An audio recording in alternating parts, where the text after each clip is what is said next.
Bonjour, je vous donne un petit tips aujourd'hui, c'est les demandes SMART. SMART en anglais, ça veut dire malin.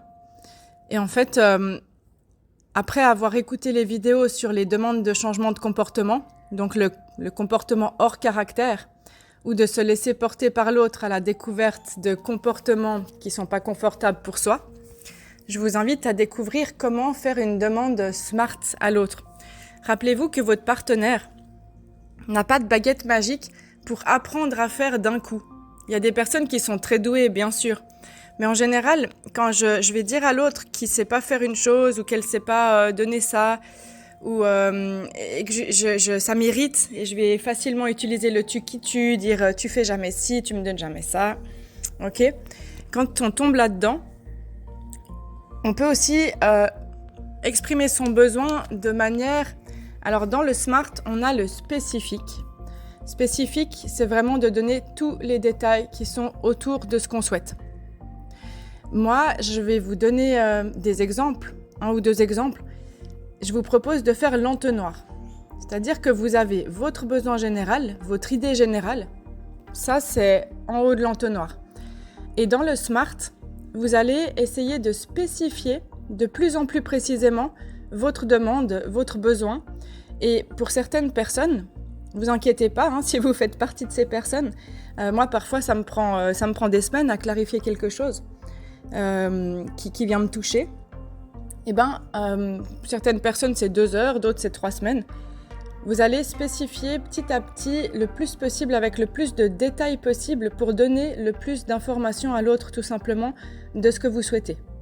Donc, on imagine, c'est ce grand entonnoir. En haut, il y a le besoin général et le besoin, il va se préciser au fur et à mesure. Ensuite, on a mesurable. Mesurable, en fait, c'est la progression, le progrès, l'effort fourni, le comportement hors caractère qui peut être mesurable objectivement. Ça veut dire que ça peut être visible. Donc ça veut dire que c'est quelque chose qui est sensé, qui se voit, mais je ne vais pas demander la chose la plus énorme. Ça va avec le réalisable, je vous dirai après. Mais du coup, le mesurable, c'est objectivement, ça permet d'évaluer les progrès réalisés ou à réaliser. Okay, donc, je vais demander quelque chose qui soit aussi mesurable et possible. Ensuite, on a atteignable. Atteignable, si je demande à mon ou ma partenaire de tout changer super rapidement, ça va lui appuyer sur son bouton « je suis pas assez »,« je fais jamais assez »,« je fais tout de travers » ou « je suis trop », ça génère un énorme stress à l'intérieur. Et du coup, si la personne en face, elle se sent incapable, soit elle va procrastiner, soit elle va s'énerver, soit elle va fuir, soit elle va avoir un sentiment d'échec, soit elle va vouloir aller dans la compétition et se dépasser, mais du coup s'épuiser et se coller l'étiquette de la perfectionniste aiguë. Et elle va pas du tout le faire en ayant le temps de sentir ce que ça génère chez elle, ni dans le plaisir. Donc on divise en plusieurs étapes, on y va par petits pas, on prend le temps nécessaire et on réunit toutes les conditions pour pouvoir s'y mettre en fait. De prendre le temps d'aller en soi, de voir un thérapeute pour s'aider, de trouver des alternatives. Enfin, voilà. Ensuite, on a dit atteignable. Ensuite, on a réalisable.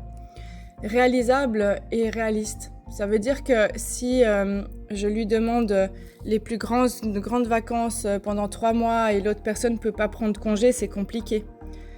Réalisable, c'est des choses que l'autre soit en mesure, en capacité et dans son planning et dans ses compétences, soit en mesure d'essayer, de s'y essayer.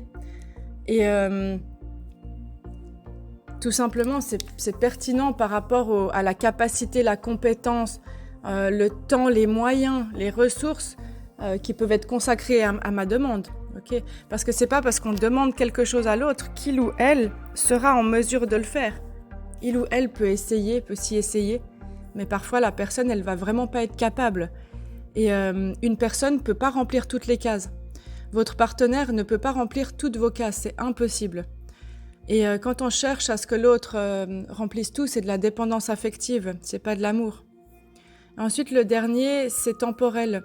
Temporel, on dit en combien de temps on va essayer. Par exemple, ok, je vais essayer ce comportement hors caractère, cette chose pas trop confortable pour moi, je vais l'essayer pendant 1 semaine, pendant 3 mois. Et on s'engage avec soi-même et avec l'autre. Et on peut demander aussi des demandes SMART. Et puis dans le temporel, de dire, je spécifie le temporel. C'est quand tu rentres le soir, je souhaiterais que tu me fasses un bisou avant de faire autre chose. Et là, je spécifie, je mets dans l'entonnoir, ça c'est le besoin général. Ensuite, dans le temporel, on a à quel moment de la journée? C'est quand l'autre rentre le soir du travail, par exemple. Je souhaiterais, et là je spécifie quelque chose de réalisable et je fais une proposition, c'est pas une imposition. Je voudrais que tu me prennes le visage dans les bras, que plus rien d'autre n'existe que moi pendant 1 minute ou 30 secondes, que tu prennes le temps de m'embrasser en me regardant, et avec douceur, et qu'ensuite tu vas qu'à tes occupations, et que peut-être on se retrouve plus tard dans la soirée. Et de dire, mais parce que pour moi, ce moment de connexion, de bonjour, de on se retrouve, on célèbre qu'on se retrouve est important. Et là, vous avez déjà beaucoup plus spécifié. Ça peut être pour des grandes choses ou tout plein de petites choses du quotidien. Je vous donne un exemple qui va peut-être vous faire sourire si vous le vivez. Pour d'autres, peut-être que ça va pas vous parler du tout. Mais j'ai eu, je sais pas combien de fois ces dernières années, l'exemple du tapis de douche, où l'un des deux met le tapis de douche par terre avant de se doucher en mettant les pieds sales dessus. Et c'est un gros bouton rouge pour l'autre. Et du coup, les couples ont beaucoup de conflits autour du tapis de douche, qu'ils nettoient, qui enlève les taches, enfin voilà. Et c'est quelque chose que j'ai vu régulièrement. Là, si je veux faire une demande SMART, plutôt que de dire t'as de nouveau mis tes pieds sales, c'est toujours moi qui dois le nettoyer, etc. Je peux éventuellement l'écrire avec un petit post-it plein de petits cœurs sur le tapis, trouver des astuces créatives pour pas que ça monte en conflit justement, mais en entente, en solidarité. Je veux dire, tu sais, quand tu mets tes pieds tout sales sur le tapis, après quand moi je sors de ma douche tout propre, j'ai pas envie de mettre les pieds sur du sale. Est-ce que tu serais d'accord? Et là je spécifie de ne plus mettre tes pieds sales avant de t'être douché sur le tapis. Voilà, et puis vous continuez avec le mesurable. Mesurable, je pense que c'est possible pour toi de le descendre après la douche parce que tu vois, tu peux l'attraper, il est pas trop loin. Ça, c'est atteignable aussi. Réalisable, c'est je te propose d'essayer pendant 1 semaine et de voir ce que ça change pour ton confort et le mien. Voilà, c'est un peu tiré par les cheveux comme exemple, mais vous pouvez l'utiliser pour tout, des grandes choses, des petites choses. Ça va vous aider. Et surtout, ça va vous aider à spécifier, à clarifier vos besoins. Parce que des fois, on n'arrive pas à clarifier son besoin.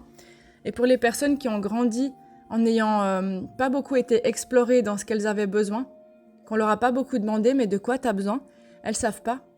Elles mettent beaucoup de temps, en fait, à clarifier leurs besoins. Et c'est ok. Mais du coup, c'est une bonne manière de s'entraîner à légitimer ses propres besoins. Voilà pour le message du jour. Merci pour votre écoute et à tout bientôt. N'hésitez pas à partager autour de vous.